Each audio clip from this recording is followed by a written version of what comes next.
جو جو مسلمان جو شرک کرتے ہیں ان کے بارے میں آپ نے کہا تھا کہ یہ ویسے کھلے مشرک نہیں ہیں جو کہ یعنی جیسا کفار کے مشرک تھے، ان کی کیٹیگری ڈفرینٹ ہے، اور اس لیے ہم جو ہے انہیں مسلمان ہی شمار کریں گے، بس یہ کہیں گے یہ گمراہی میں۔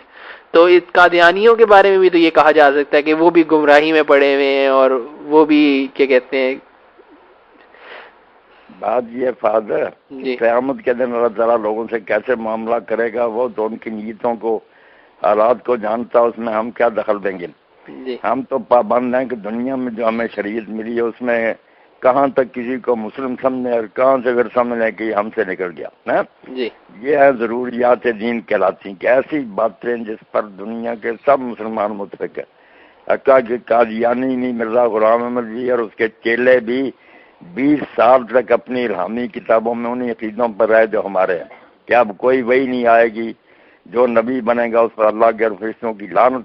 ہم بالکل نہ دہلی کی جامع مسجد میں غلام احمد نے کہا کہ مجھ پر شبہ کر کے میں نبی بننے والا ہوں، میں اس نے اسلام سے خارج ہوں نا، اللہ اور فرشتوں کی لعنت ہو مجھ پر اگر میں یہ بات کہوں کہ نبی ہوں۔ نبی حضور کے بعد ختم۔ اس لیے لاہوری پارٹی اب بھی کہتی ہے کہ وہ نبی نہیں تھا، اگر کسی سے لفظ بولا بھی ایسا تو وہ مجازی مانو میں کہ اللہ نے مجھے الہام کے ذریعے خبریں دی ہیں۔ تو مطلب یہ ہے کہ جو باتیں طے شدہ ہیں ان کو بھی کوئی آدمی رد کر دے اور سرحد پار کر دے تو پھر تو اس کو دنیا میں ہم کافر ہی سمجھیں گے۔ گمراہ کیا سمجھنا، وہ تعویل کوئی نہیں، وہ تو بدنیتی ہے۔ آج والے جو ہے نا یہ جو مرضی سمجھ رہے اللہ ان سے نپٹے گا، جنہوں نے یہ تحریک برپا کی اور یہ چیزیں انہیں کوئی مغالطہ نہیں کہ خاتم کے یہ کوئی مانے نہ ایسی بات۔ ان کی جو 20 سال کی کتابیں پڑھی، بلکہ خاتم کا معنی مرزا غلام احمد نے لے کر آخری نبی حضرت عیسیٰ علیہ السلام کے نزول کا بھی انکار کر دیا کہ عیسیٰ علیہ السلام بے شک پہلے نبی، اگر وہ آ گئے تو حضور آخری نبی نہیں رہتے۔ یہ ظالم ہم جب کافر نہیں ہوا تو اس وقت یہ دلیل دیتا تھا کہ آخری نبی حضور آپ کے بعد ایک لفظ بھی اترایا یا عیسیٰ علیہ السلام بے شک پہلے آ گئے تو ختم ہوگی۔ اس لیے نے کوئی غلط فہمی نہیں۔ میں نے کہا دہلی کی مسجد میں لعنت کی کہ اگر میں نبی بنوں تو میں اسلام سے نکل جاؤں۔ بعد میں جب بے ایمان ہو گئے تو پھر تعویلیں شروع کر، یہ تعویلیں تو کوئی نہیں، بریلویوں کی تعویلیں وغیرہ جو ہیں اس کی تو گنجائش ہے نا، بے شک ہمارے نزدیک مردود ہیں۔ وہ کہتے ہیں ہم توسل کرتے ہیں، استشفاء کرتے ہیں، ان سے سفارش کراتے ہیں، یہ کرتے ہیں وہ کرتے ہیں۔ ایسے خاتم النبیین اور لا نبی آبادی اور نبوت کا محل بالکل ختم ہو گیا، آخری اینٹ رہتی تھی، ذرا برابر کوئی شبہ نہیں ہے، بالکل یہ نا بے ایمان۔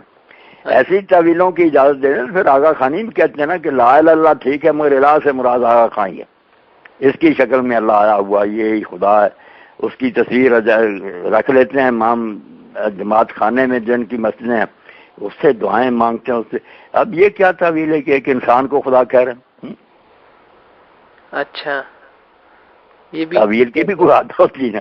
ایسی تعویل جو 20 سالہ کتابیں آپ کو پڑھنے کا موقع ملے تو حیران ہوں گے آپ کہ یہ لوگ بھی نبوت کے دعوے دار۔ اس لیے نبوت فی الاسلام ملے نا، جو مولوی محمد علی لاہوری امیر جماعت احمدیہ لاہور جو الگ ہو گئے تھے ان سے، اس نے قرآن کی تفسیر بھی انگریزی میں بھی لکھی، اردو میں، اس نے یہی ثابت کیا کہ نبی کہاں سے آ سکتا، بالکل کوئی نبی نہیں آ سکتا۔ اچھا چلیں صحیح۔ اچھا میں میرے سے دوست نے اصل میں پوچھا تھا تو میں نے یہ کہا تھا کہ اصل میں وہ جو آپ نے ایک بات کہی ہوئی ہے کہ نبی جب بندہ کوئی مانتا ہے تو وہ اپنی امت فرق کر لیتا ہے، تو جس طرح ہم یہود و نصارہ کو کافر مانگتے ہیں نا، اسی کیونکہ وہ نبی کا فرق ہے، تو اسی لیے جو ہے ہم قادیانی کو بات میاں صاحب بات ہے کہ اگر ہم کہیں کہ ان کو تعویل کا فائدہ تو ہمیں تو بے شک تعویل ان کو نفع دے، مگر ہمیں تو ماننا پڑے گا ہم کافر جی جو ایک نبی کے منکر ہیں، ہم کیسے مسلمان رہ گئے؟